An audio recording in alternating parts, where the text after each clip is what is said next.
Tony Dokoupil is anchoring our election coverage in Florida. Tony, good morning. There is a lot going on, especially where you are at. What's going on? Yeah, hey, good morning, guys. If you love Election Day, I got good news for you. It's here, and if you want it all to end, I got good news for you as well. It'll be over soon. There is a lot going on. The polls are already open here in Miami, the big city behind me, and there's a little bit of rain moving in. Weather is one of the many variables that could affect turnout, and turnout is everything in this election.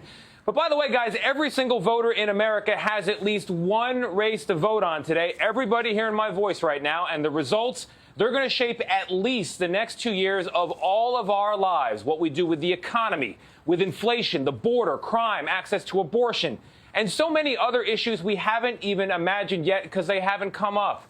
It's going to tell us something about where we want to go as a country right now, and also, and this is important, how much we still trust our elections to bring us there.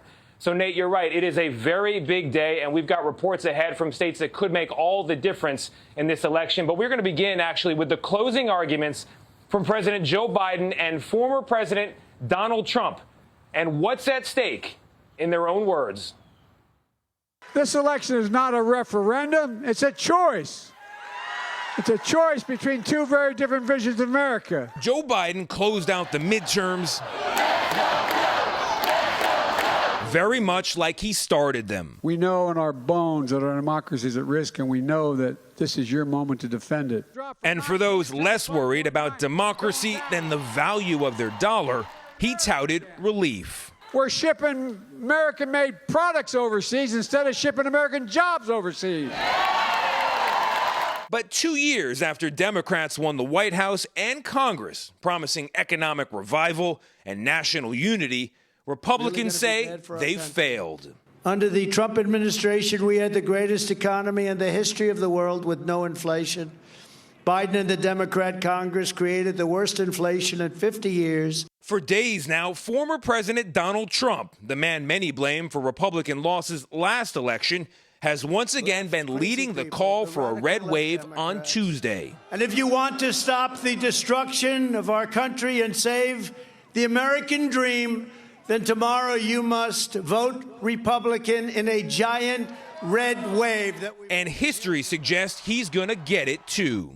In the 22 midterm elections from 1934 to 2018, the president's party has averaged a loss of 28 House seats and 4 Senate seats, and has gained seats in both chambers only twice. Going into Election Day, the latest CBS Battleground Tracker estimates that Republicans could indeed retake the House. Needing to net only 5 seats for control, they could get more than double that. But the Senate is a very different story, and it could go either way. Pennsylvania, Georgia, Arizona, Wisconsin, and Nevada all are statistical ties. Toss-ups, in other words, just hours to go before the voting ends. And while voting for this election is not yet over, some, including the former president, seem to already be looking ahead to 2024. I'm going to be making a very big announcement on Tuesday, November 15th. And we will see what that very big announcement is next week. I think you could probably guess what it is. But let's stick with today while we're living through today, because it always does come down to turnout, of course. Money, too, by the way. An estimated $16 billion has already been poured into these races. That is a national record. It is the equivalent, if you do your calculations by Powerball jackpots, of 8 Powerball jackpots. And all of it is just to get your interest, America, and push you to exercise your right to vote. So think about that for a moment.